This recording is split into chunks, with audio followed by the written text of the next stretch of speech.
amigos, esta semana sobre un dato que estima el Banco Mundial, que es este organismo internacional concentrado en Estados Unidos. Se dice que el Banco Mundial es de Estados Unidos y el Fondo Monetario Internacional de Europa. En este caso, el dato es que la economía de México crecería 1.5% para este año. El 1.5 representa la mitad de lo que el gobierno, las cifras oficiales que estima la Secretaría de Hacienda y Crédito Público, crecería en México 3% según ellos a este año. Sin embargo, este organismo internacional, el Banco Mundial, estima la mitad de eso, es decir, 1.5%. Sin embargo, en contraste, la estimación sería una mejora después del pronóstico emitido hace un par de meses del 0.9%. Es decir, hace un par de meses el Banco Mundial estimaba que la economía de México crecería al 0.9% este año. Hoy dice que crecería al 1.5%.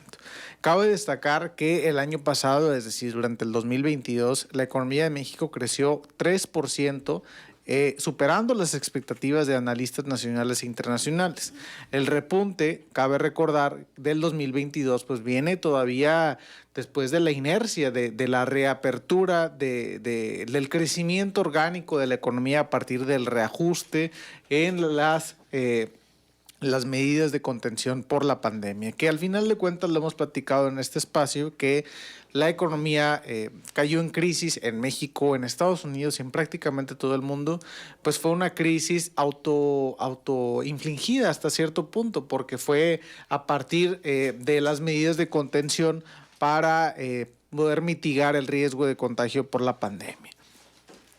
Ahora, algunos de los apuntes que estima el Banco Mundial, que a lo que atribuye este renovado estimación, este renovado crecimiento de la economía mexicana, bueno, apunta a la inversión extranjera directa, que dice que durante los últimos 10 años la inversión extranjera directa en México aumentó casi 40%, mientras que en países de América Latina cayó 9%. Es decir, el contraste entre América Latina, es decir, América del Sur, 9% cayó la inversión extranjera directa, mientras en los últimos 10 años la inversión extranjera en México ha subido 40%.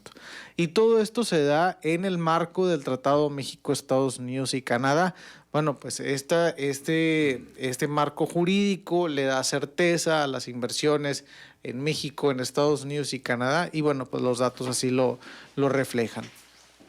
La pandemia, amigas, amigos, sigue siendo el principal elemento que influye en las perspectivas económicas. Esta es la raíz que detona el consumo, que libera las cadenas de suministro y al final de cuentas lo que acelera la confianza y el crecimiento sostenido. De acuerdo con los últimos datos presentados por el gobierno federal y que hoy resalta Miguel Ángel de las restricciones que prácticamente se han diluido, bueno, pues la pandemia ha mostrado un progreso significativo. No es lo mismo la pandemia del año pasado, mucho menos la pandemia de hace 2 años, que la que es el día de hoy, que todavía existe, sí existe, pero hay más información, el riesgo está contenido, hay herramientas para poder atender las causas y a poder atender la condición médica. Y todo esto lo comento desde una perspectiva económica. ¿Por qué? Porque nuevamente la crisis económica surge a partir de la crisis médica, la crisis de salud. Entonces, conforme progrese la crisis de salud, se soluciona también la crisis económica. Hoy la inflación sigue siendo un tema importante en el panorama mundial. La inflación que fue resultado también de esta contención, de estas restricciones en las cadenas de suministro, que había demanda, hay demanda, pero no hay suficiente oferta, no hay suficiente suministro de bienes y servicios para poder atender ese nivel de demanda. Entonces, mientras haya menos oferta, suben los precios. Y esto, cuando suben los precios, ¿qué es lo que causa? Una condición que se conoce como inflación. Entonces, esto es resultado, la raíz es la pandemia. Entonces, como se ha expresado en este espacio, no se puede atender la inflación solo aumentando tasas de interés por parte del Banco de México, que es lo que ha estado emprendiendo los últimos meses. En Estados Unidos también, la Reserva Federal de Estados Unidos.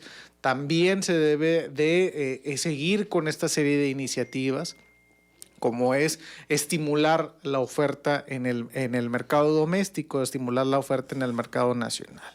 Entonces, yo creo que lo hemos visto, salió un dato esta semana de que la inflación ya va, creo que superando esa cima y ya vamos en descenso, y eso, bueno, es bueno en general, porque el objetivo para la inflación es del 3%, pero hoy estamos cerca del 7%. Entonces, yo creo que ese margen es el que hay que ir reduciendo paulatinamente. Entonces, el gobierno de aquí en México, bueno, pues ha emprendido una serie de medidas.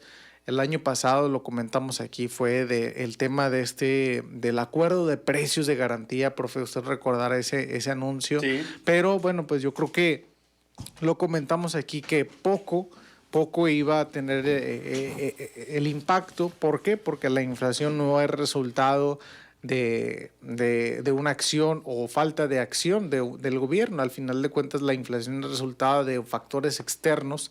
Entonces, sin demeritar las buenas intenciones, bueno, pues creo que los resultados han estado a la vista de todos. El impacto de ese programa ha sido muy, muy, muy mínimo. Entonces, por eso ahora sale el presidente López Obrador con los países de América para poder enfrentar y empezar una serie de acuerdos. Lo que se estimó es la creación de comités para evaluar, y en el marco de los acuerdos que tiene cada país, por ejemplo, aquí en México, bueno, pues respetando el Tratado de Libre Comercio, y hay otros acuerdos en América del Sur también que se tienen que respetar, pero al final de cuentas el mensaje es el mismo: juntos estimular la economía local, la demanda, la oferta, para poder atender el tema de la inflación y sobre todo la garantía de alimentos, Miguel.